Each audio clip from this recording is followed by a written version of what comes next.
Now that we have President-elect Trump, what happens to all these legal battles that he's been fighting, particularly the ones that were supposed to become, sentencing was supposed to be coming up soon? Here are things that I think we can say with a lot of confidence. He has 4 outstanding criminal cases. 2 are federal, 2 are state cases. The federal cases are going to go away. They're going to go away in a number of different ways. He can appoint an attorney general who will simply do his bidding and dismiss the cases. He can instruct the Justice Department to not even bother with the appeal of the already dismissed federal case. Those cases are, for all intents and purposes, gone. That leaves the state court cases. We have New York, and we have a sentencing, not only a sentencing coming up in a couple of weeks, but Justice Merchan is also deciding a motion to dismiss. This is all happening in the next couple of weeks. Remind people which case that is. This is the case that he was, the only case that he was tried and convicted on here in the state of New York several months ago, and he's awaiting sentencing on that case. This was around Stormy Daniels. That case, in all likelihood, that sentencing might get adjourned now, but even if it weren't, even if it were to go forward on November 26th, in all likelihood, it's not a case that he's going to get prison time on. This is barely a felony in New York. Yes, it's 34 counts, but you have all the factors that lead towards somebody getting a non-incarceration sentence. You have someone over 75 years old, no guns, no drugs, no violence. These are things that New York courts see and sentence on every day. So in the spectrum of criminals who might be able to get a probation-only or house arrest sentence, Donald Trump is in a high likelihood. That's even if that case goes forward this month for sentencing. It might not. The real question is, will prosecutors agree to an adjournment given that Donald Trump just won the election? That's kind of an X factor. Then you have Georgia, and Georgia is, I'm going to use a legal term, a disaster. That legal case is in a vortex. The prosecutor in the Georgia case, the elected prosecutor, made some bad decisions along the way. And so because of those decisions, the case is now mired in appeal, and she may get disqualified. If it does, if that case is orphaned, then they have to find a new prosecutor to take it on. But let's say, for example, the case will still be pending when Donald Trump is inaugurated. Let's assume that it is. It will likely, all the state cases, to the extent they're still pending, will be stayed. And that's because of the Constitution's supremacy clause. And 4 years from now, who knows what the political situation will be in Fulton County, Georgia, if that DA will still be even the DA, or if that case will have been tossed because the DA has been disqualified. So the state court cases, New York doesn't pose a tremendous threat to Donald Trump, even though it's why he's a felon. He's not likely to get sentenced to any prison time. Again, reasonable minds can and do disagree with me on this point, but I don't think it's likely. And Georgia, I just don't think they can get that case together. By the way, during his presidency, one thing we haven't talked about is all the civil cases against him. And he's faced many millions of consequences as a result of those civil cases, including E. Jean Carroll. All of those are things that in all likelihood, he's not going to get the benefit of, say, an immunity decision. I mean, theoretically he could, but so he is on the hook for those civil cases. They will move forward. Even as president of the United States. Sure. Well, yes, there are immunity issues, but those will survive. In theory, they'll be back on the hook if he has a judgment against him after he gets out of office. So civil consequences are not the same as criminal consequences. And he has suffered criminal consequences. He's a felon. He is going to be, when the smoke clears, if Justice Merchan does not dismiss the case, which he might do next week, but if that case survives, if that conviction survives, he is a felon. He may not serve a prison term, but if it survives, I mean, that certainly is something that is not a desirable status for an American citizen. But in all likelihood, I think we might see the sentencing adjourned. And even New York, that case could get thrown out by Justice Merchan based on immunity, based on a pending motion to dismiss.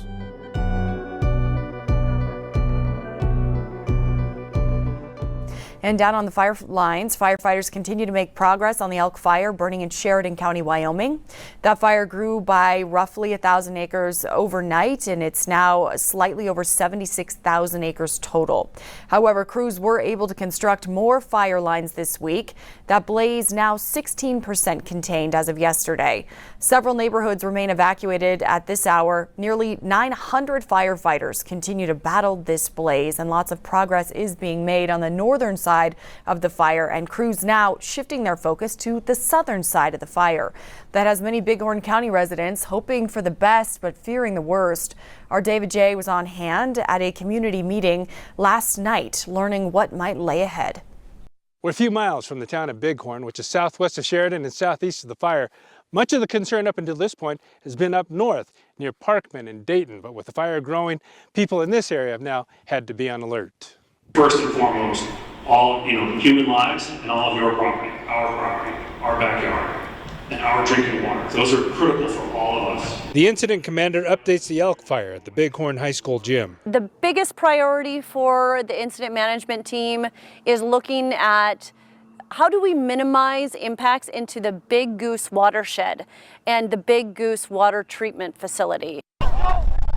And in Bighorn, a short distance from Sheridan, it's fairly normal on the football field for the high school team and for the younger kids playing football as well. I think they've kind of been monitoring air quality. It was spreading really fast a few days ago, but it's slowed down a lot, and so we're not as worried now. And that's the sentiment for others in Bighorn. That fire's got a long way to go before it starts putting things in jeopardy.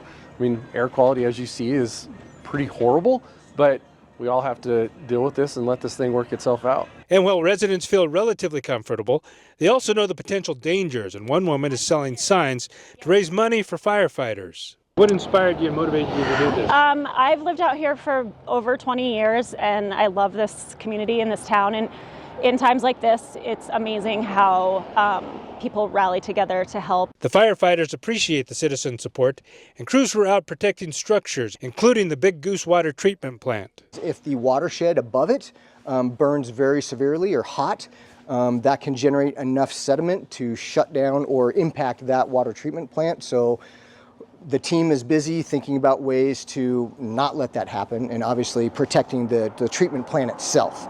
So that's been a big success there. The Story area is moved into a set status in the Story area. We will use the IPOS alert, and there'll be lots of law enforcement presence in the area to answer questions. It's a combination of the wind and the topography that is moving this fire down the front of the mountains. In Bighorn, David J., MTN News.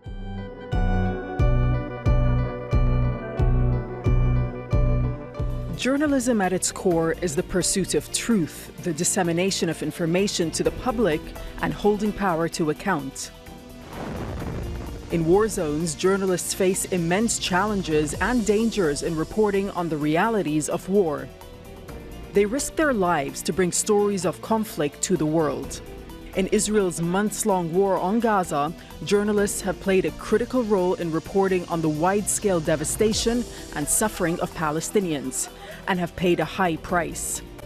One notable figure is Wael Dahdouh, a journalist and Al Jazeera Arabic Gaza bureau chief who's been covering the conflict in his homeland for 25 years. And when Israel launched its war on Gaza in October, Wael was once again on the ground covering the story, offering a window into the lives of those affected. But his dedication as a journalist came at a high personal cost. Several members of his family were killed in Israeli airstrikes. Wael himself was injured in an attack that killed an Al Jazeera camera person. Wael Dahdouh's work has inspired millions around the world. You left Gaza in January. When you see what people continue to go through, the bombardment, in some cases massacres as described by human rights organizations, starvation, displacement, even the world's top court ruling that what Israel is doing in Gaza could amount to plausible genocide. What does it make you think? هو حقيقة الأفكار متزاحمة، الأفكار صعبة جدا. يمكن بحس بالوجع مرتين.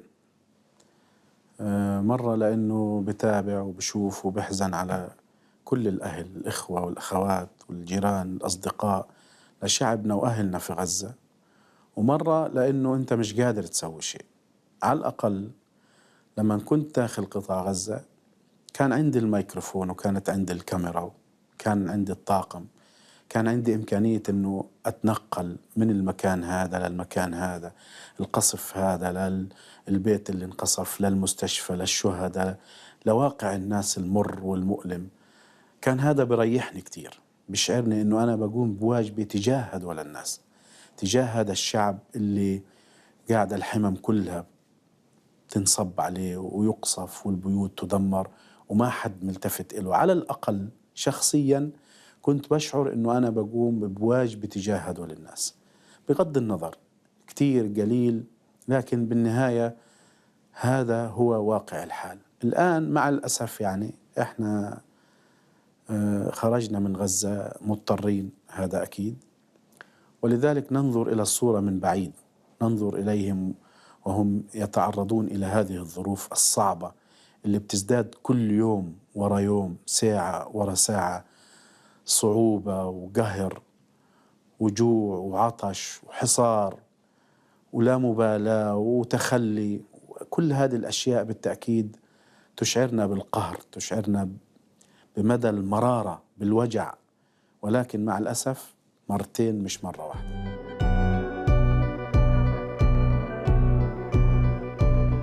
Today is the final day to register to vote in several states, including in battleground Arizona, where voters have until midnight to register. And both campaigns are mobilizing to get members of Arizona's Native American tribes to the polls. NBC contributor and Indigenous journalist Alyssa London traveled to the Navajo Nation in northeastern Arizona for this report. On Arizona's White Mountain Apache Reservation, volunteers known as firekeepers are hard at work. Going door to door, they're registering fellow tribal members to vote in time for November's presidential election. Republican, Democrat. Field Operations Manager Jandy Craig says that the point isn't who they vote for, it's that they're able to vote. People feel like it's very complicated, the process of registering to vote, and so we do the best that we can as a group to share information. More than 300,000 Indigenous Americans live in Arizona. There are 22 federally recognized tribes. Their vote is essential and coveted in this swing state. President Biden narrowly won Arizona in 2020, the first Democrat to do so in 20 years, with strong support from citizens of the Navajo Nation. But former President Trump has had an advantage with Indigenous voters nationwide. Both parties are working hard this fall to win over Native voters. At a recent rally in Arizona, Vice President Kamala Harris publicly acknowledged tribal leaders. I will always honor tribal sovereignty and respect tribal self-determination. While the GOP is courting votes on social media through groups like Navajos for Trump. But many potential voters face huge hurdles. That's why Janie Parrish launched the nonprofit Arizona Native Vote. We know the 101 ways it is hard to vote. However, we're doing our part to pitch in to help people overcome some of those barriers. The challenge is language barriers, a proof of citizenship requirement, which can pose a problem for elderly Indigenous people who don't have traditional birth certificates, and, in some instances, no physical mailing address. A lot of reservations have the same experience of, not having official road names. That means, in some cases, volunteers like Jandy must physically draw a map on the voter registration form. And then I would draw to say this is where the fire station is. Describing to election officials where a would-be voter lives. And then the voters have to actually get to the polling stations, which for many can be 50 miles away or more. Allie Young started Ride to the Polls as a means of getting other Indigenous people to rural polling stations by carpool or even by horse. We heard elders talk about their memories of their parents saddling up, and because they knew the importance of voting and exercising that right. First-time voters Nalani Lopez and Caleb Sosi are likely voting for different candidates in November, but say they'll be voting for the same reason. We as people, we've gone through so many setbacks and so many things that they didn't want us here. They didn't want us to make our voices heard. Our ancestors, were resilient and persevered through hard times. I feel like gives that more instinctive value to then vote today.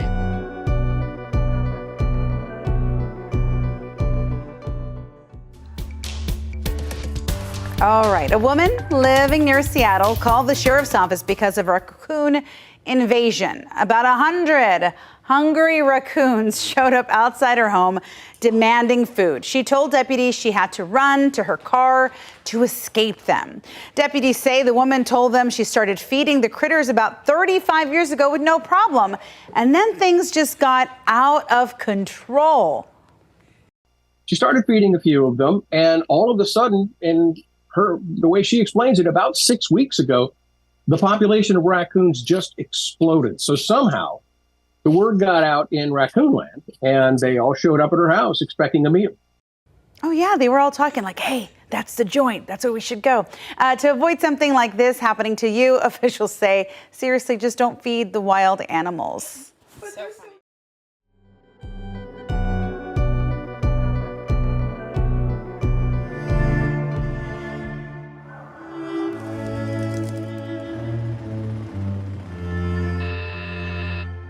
Yes.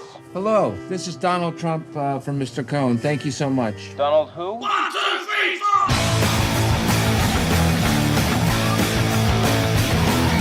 4! Roy Cohn, nice to meet you. The Roy Cohn, you're brutal. Guilty as charged. How do you always win? There's rules.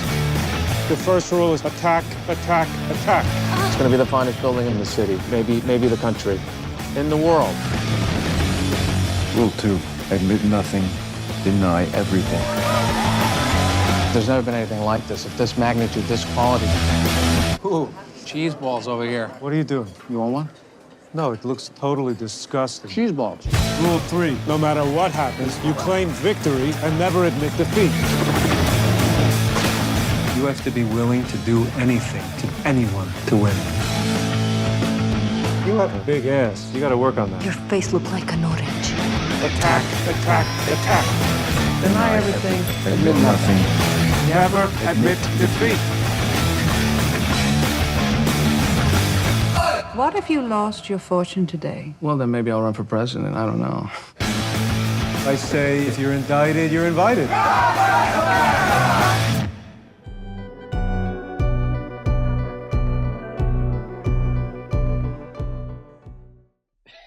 It's been 18 months kind of holding on to this news in secret. A new documentary is tackling perhaps the single greatest mystery of the internet age. Just who is Satoshi Nakamoto, the anonymous inventor of Bitcoin?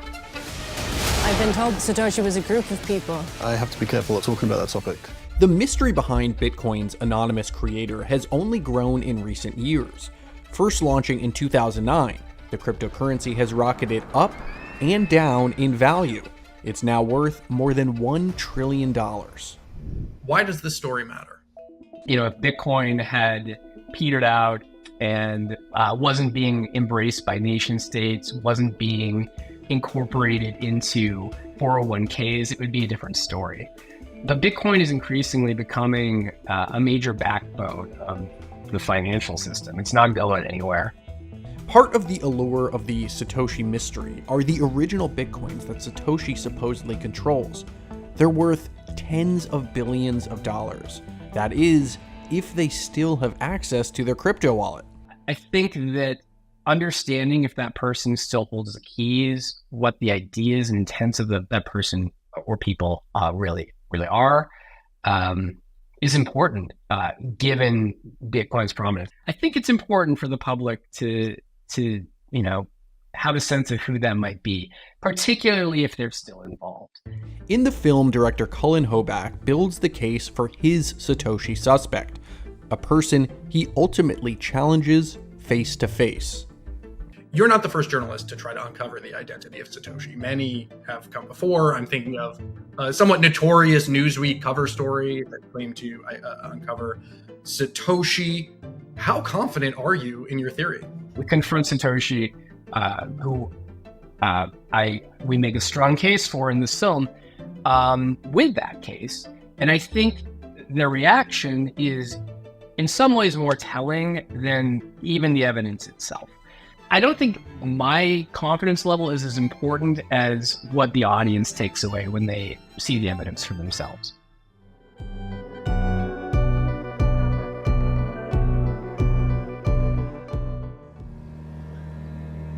When innocent families are caught in the middle of conflict in Gaza, Israel, and Lebanon, we do what we have always done.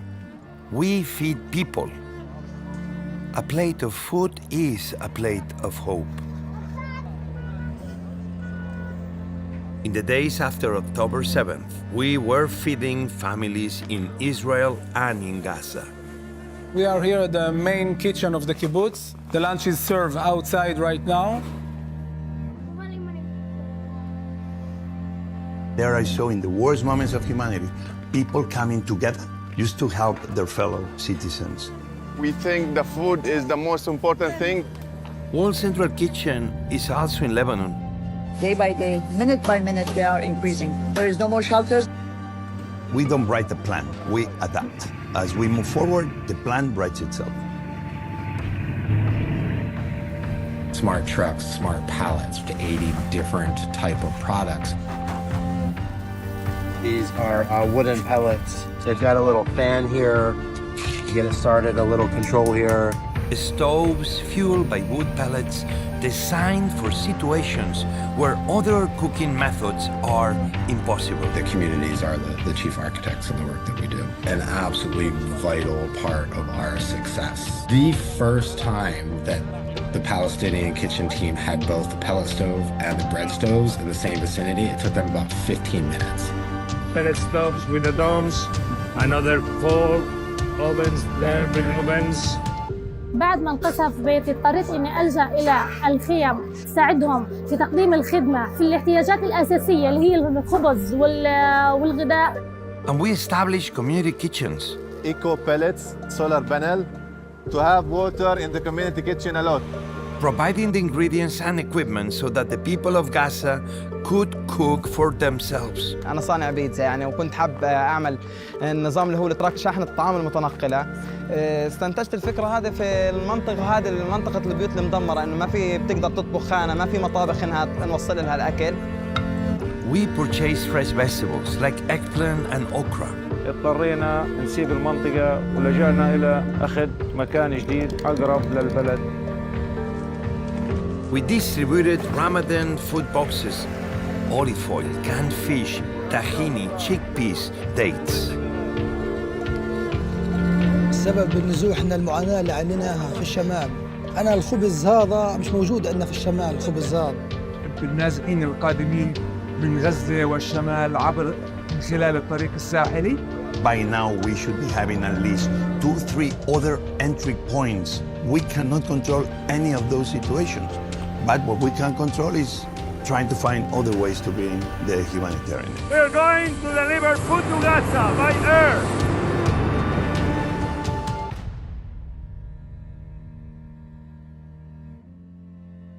In the worst moments, the best of humanity shows up. The 7 souls we mourn today were there so that hungry people could eat. This really, at this point, seems it's a war against humanity itself. There are people that matter. They cannot be voiceless. They cannot be ghosts of wars that don't make sense. I will have to live with this the rest of my life. We all will have to live with this. في 9/4 بلشنا عدنا للعمل لبناء هذا المطبخ مطبخ دامين. It's easy to see the dark, but the reality is this. The light will always shine through. المطبخ هذا متخصص بس للسيدات العمل فيه، وهذا أول مطبخ في قطاع غزة يقوم 70% منه سيدات. غزيات سيقومن بإطعام الشعب الغزي وسينجحن في هذه المهمة. Everybody wakes up in the morning. We hope that tomorrow will be peace.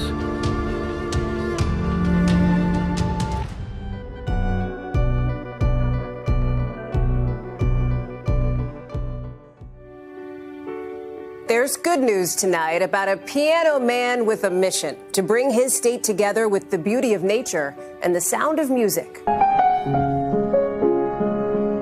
This fall, in a place known for maple syrup, sweet sounds too.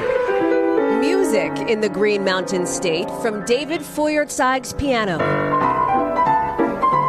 He's an award-winning music professor at the University of Vermont who's performed around the world.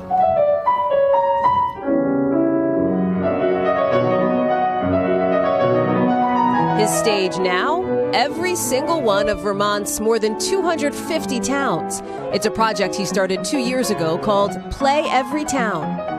David, sometimes even getting a little extra help to get his piano where he's got to go. I also like to localize the programs a bit more than that. These free concerts are a mission, he says, to focus on the environment. So the idea of this project is to call attention to the climate crisis. And we'd always meant to see all the towns in Vermont. And now we're playing a concert in all of them. All while celebrating community through the joy of music. So here we go. So far, he's performed in nearly 70 towns across the state, with sights set on every single one over the next few years. Near his hometown of Huntington, a warm welcome. A duet with his wife, Annalise, and donations to help the state rebound from recent floods. And he's got groupies, following his journey, who wouldn't miss it for the world. We've been to 49 towns, and the scenery is always beautiful. The trees it's just a joy. A one-man symphony hitting nature's notes. Music unites people. Music puts people on the same page. Music is a powerful tool in putting strength into social movements and giving people the courage to work together to change things.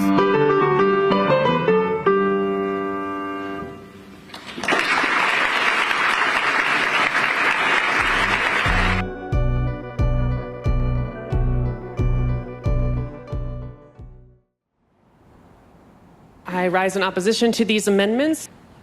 In the governor's letter, he said Montanans who struggle with their gender identity deserve love, compassion, and respect. That's not what trans Montanans need from you. We need access to the medical care that saves our lives. Majority Leader Vinton. Thank you, Mr. Chairman. I speak on behalf of our caucus. We will not be shamed by anyone in this chamber. And the only thing I will say is if you vote yes on this bill, and yes, on these amendments, I hope the next time there's an invocation, when you bow your heads in prayer, you see the blood on your hands.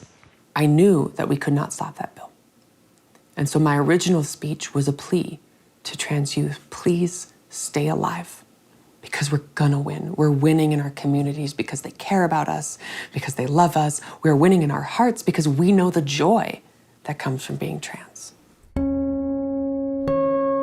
GOP lawmakers in Montana have been working together to silence their colleague Zooey Zephyr, a Democratic state rep and the first out trans woman in Montana state legislature. Now the Montana Freedom Caucus is calling for Zephyr's censure, claiming she tried to shame the legislative body, all the while they referred to the representative by the wrong pronoun.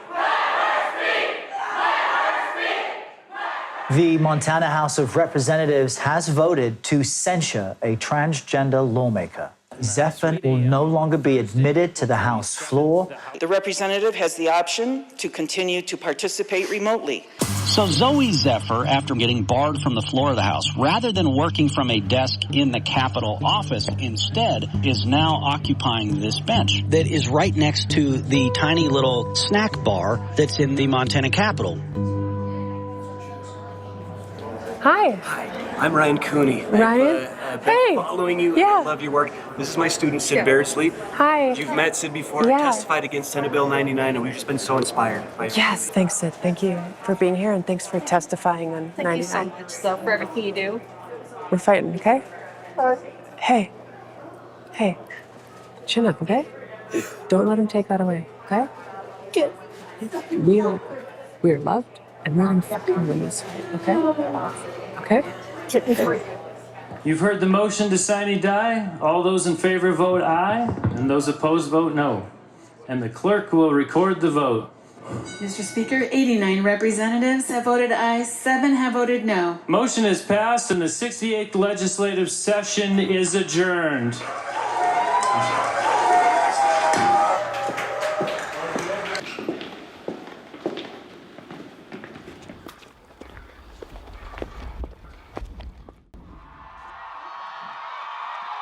My representative. She is my friend. She is my fucking hero.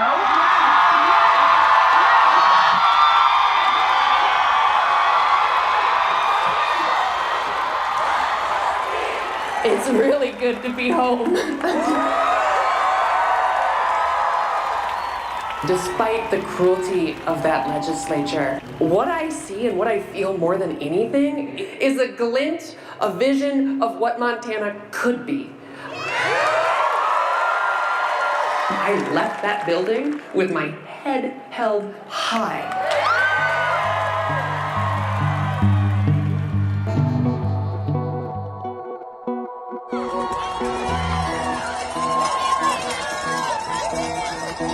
Central Park.